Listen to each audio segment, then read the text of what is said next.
ಸ್ನೇಹಿತರೆ ನಮಸ್ಕಾರ. ಇವತ್ತಿನ ಚಾನಲ್ ಬಗ್ಗೆ ತಮಗೆ ತಿಳಿಸುವುದಕ್ಕಿಂತ ಮುಂಚಿತವಾಗಿ ಒಬ್ಬ ವ್ಯಕ್ತಿಯನ್ನು ನಾನು ಪರಿಚಯ ಮಾಡ್ಕೊಳ್ಳಿಕ್ಕೆ ಬಯಸ್ತೀನಿ. ಇಲ್ಲಿ ಫೋಟೋದಲ್ಲಿ ಕಾಣ್ತಿದ್ದಾರಲ್ಲ, ಇವರು ನಾಗೇಂದ್ರ ಪ್ರಸಾದ್ ಅಂತೇಳಿ. ಇವರು ಮೈಸೂರಿನಲ್ಲಿ ವಾಸ ಇರ್ತಾರೆ. ಇವರು ತಮ್ಮದೇ ಆದಂಥ ಒಂದು ಬಾಂಧವ್ಯ ಬಳಗ ಅಂತೇಳಿ ಒಂದು ತಂಡವನ್ನು ನಿರ್ಮಿಸಿಕೊಂಡು ಪ್ರತಿ ತಿಂಗಳು ಕೂಡ ಕಾಣದ ಪ್ರಪಂಚಕ್ಕೆ ನಮ್ಮನ್ನೆಲ್ಲ ಕೊಂಡೊಯ್ಯುವಂಥ ಒಂದು ಪ್ರಯತ್ನವನ್ನು ಚಾರಣದ ಮುಖಾಂತರ ಕಲ್ಪಿಸ್ತಾ ಇರ್ತಾರೆ. ಹಾಗಾಗಿ ನಾನು ಮೊದಲನೇದಾಗಿ ಅವರಿಗೆ ಒಂದು ಧನ್ಯವಾದವನ್ನು ಅರ್ಪಿಸ್ತೀನಿ. ಹಾಗಾಗಿ ಪ್ರತಿ ತಿಂಗಳಿನಂತೆ ಈ ತಿಂಗಳು ಕೂಡ ಶಿವಮೊಗ್ಗ ಜಿಲ್ಲೆಯ ಹೊಸನಗರ ತಾಲೂಕಿನ ಬಳಿ ಇರುವಂಥ ಬಾರೇಕಲ್ಲು ಗುಡ್ಡದ ಚಾರಣವನ್ನು ಕೈಗೊಳ್ಳಲಿಕ್ಕೆ ಪ್ರಯಾಣವನ್ನು ಬೆಳೆಸಿ ಬೆಳಗಿನ ಜಾವ ಬಾರೇಕಲ್ಲು ಗುಡ್ಡದ ಬಳಿ ಇರುವಂಥ ಬಾರೇಕಲ್ಲು ಗುಡ್ಡದ ಹೋಮ್ ಸ್ಟೇ ಎನ್ನುವ ಒಂದು ಸ್ಥಳವನ್ನು ತಲುಪ್ತೀವಿ. ಏನು ಹೋಮ್ ಸ್ಟೇ ಹಚ್ಚ ಹಸಿರಿನ ಪರಿಸರದ ಮಧ್ಯ ತುಂಬ ಪೀಸ್ಫುಲ್ಲಾಗಿ ಆ ಹೋಮ್ ಸ್ಟೇ ನಮ್ಮೆಲ್ಲರಿಗೂ ಗೋಚರಿಸ್ತು.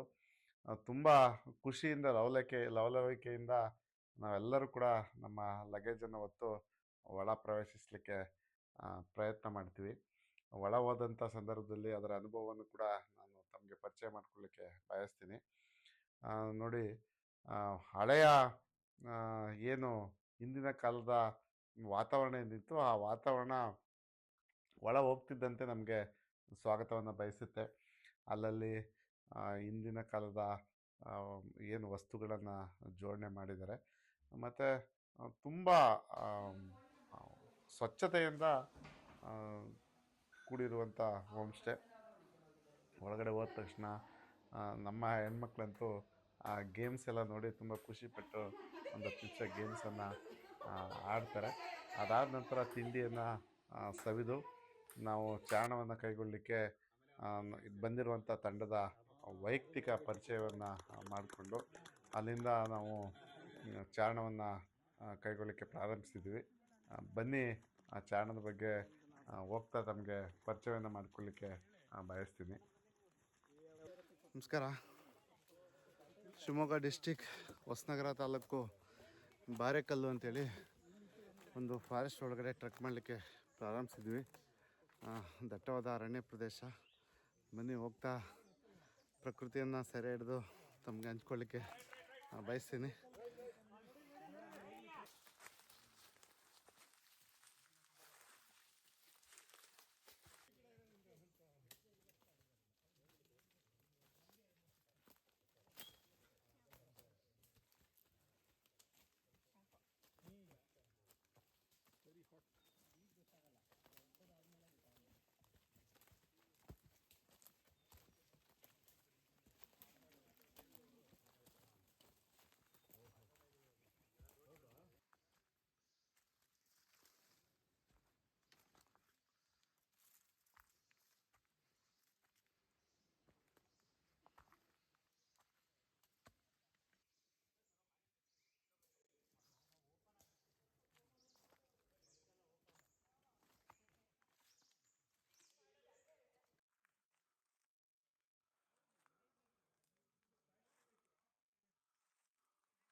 ಒಂದು ಅರ್ಧ ಭಾಗನೂ ಬಂದಿಲ್ಲ.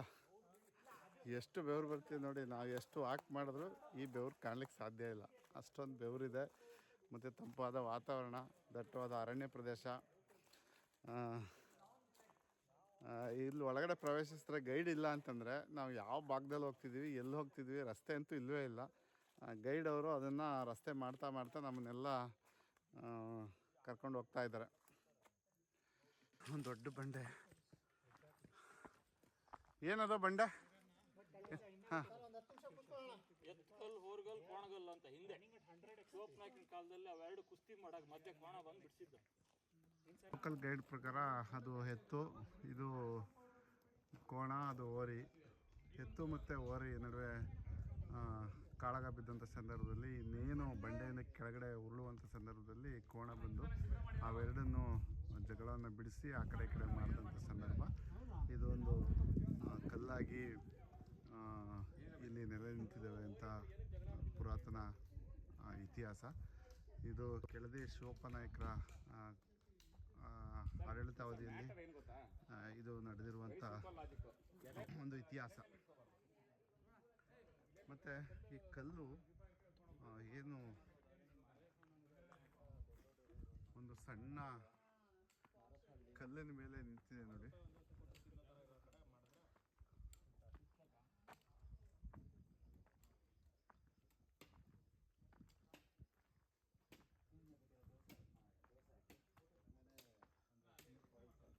ಒಂದು ಬಂಡೆ ಒಂದು ಯಾವುದೇ ರೀತಿ ಕೆಳಗಡೆ ಇಲ್ಲ, ಅಷ್ಟು ದೊಡ್ಡ ಬಂಡೆ ಒಂದು ಸಣ್ಣ ಕಲ್ಲಿನ ಮೇಲೆ ಕೂತಿದೆ. ಎತ್ತಿನ ಭುಜದ ರೀತಿಯೇ ಇದೆ ಇದು ಬಂಡೆ ನೋಡಿ. ನಿಮಗೆ ಏನು ಇತಿಹಾಸ ಅವನ್ನು ತಿಳಿಸುತ್ತೋ ಈ ಒಂದು ಬಂಡೆ, ಅದು ಎತ್ತಿನ ಭುಜದ ರೀತಿಯೇ ಇದೆ. ಮತ್ತು ದೊಡ್ಡ ಒಂದು ಬಂಡೆ. ಈ ಬಂಡೆಯನ್ನು ಹತ್ತಿ ಮೇಲೆ ಸಾಗಬೇಕು. ಇಷ್ಟೊತ್ತು ಕಾಡು ಒಳಗಡೆಯಿಂದ ಬಂದು ಈಗ ಕಲ್ಲು ಬಂಡೆ, ಆ ಬಂಡೆಗಳ ನಡುವೆ ಮೇಲೆ ಸಾಗಬೇಕು. ಟ್ರೆಕ್ಕರ್ಸ್ ಹೋಗ್ತಾ ಇದ್ದಾರೆ.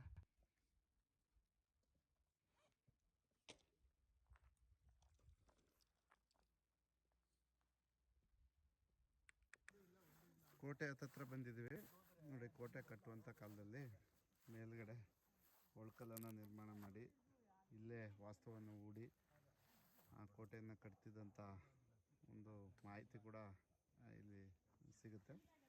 ಜೊತೆಗೆ ಏನು ಮಾಡಿದರೆ, ಇತ್ತೀಚೆಗೆ ದುಷ್ಕರ್ಮಿಗಳು ನಿಧಿ ಸಿಗುತ್ತೆ ಅಂತೇಳಿ ಈ ಥರ ಎಲ್ಲ ಅಗತ್ಯವನ್ನು ಮಾಡಿ ನಿಧಿ ಶೋಧನೆಯನ್ನು ಮಾಡಿದ್ದಾರೆ.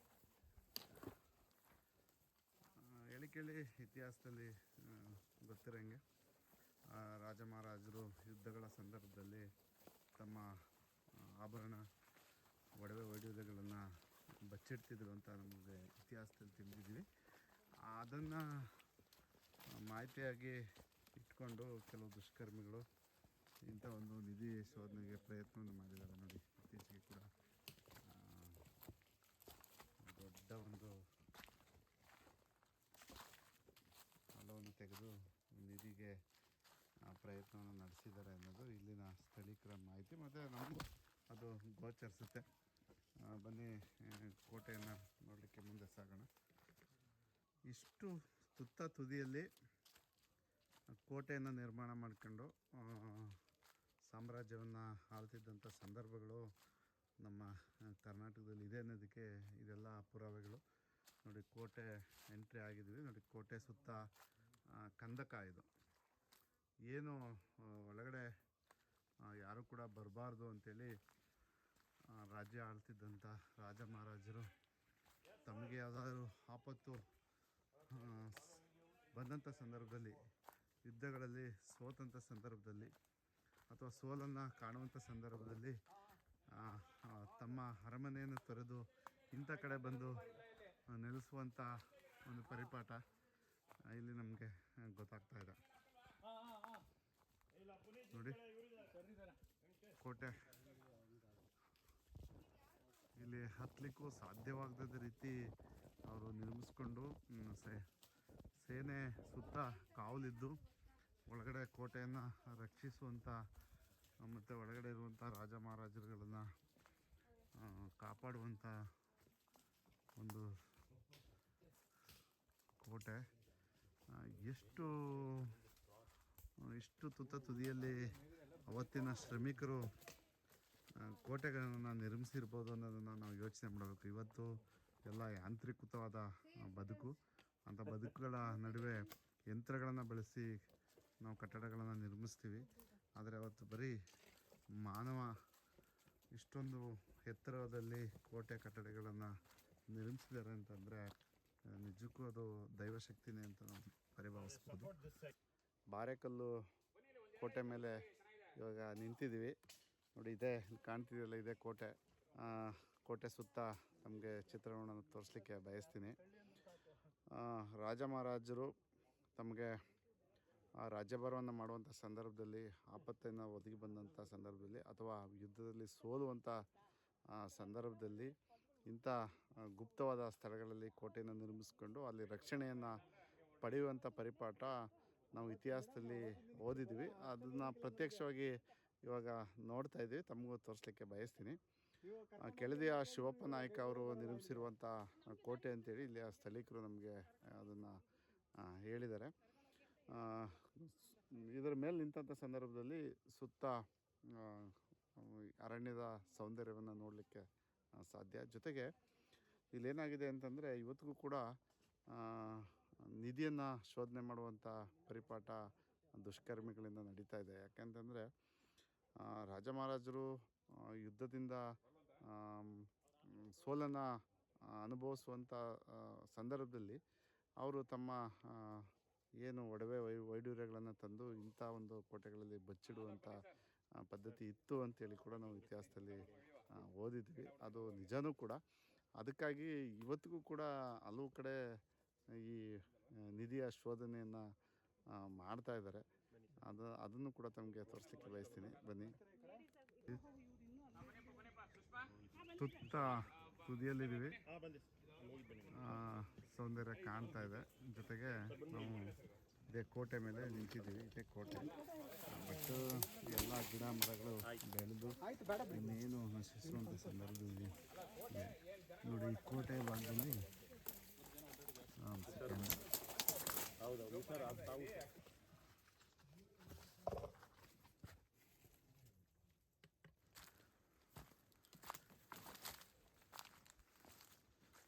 ನೋಡಿ, ನಿಧಿಗಾಗಿ ಇವತ್ತಿಗೂ ಕೂಡ ಇಷ್ಟಿಷ್ಟು ಶೋಧನೆಯನ್ನು ಮಾಡ್ತಾ ಇದ್ದಾರೆ.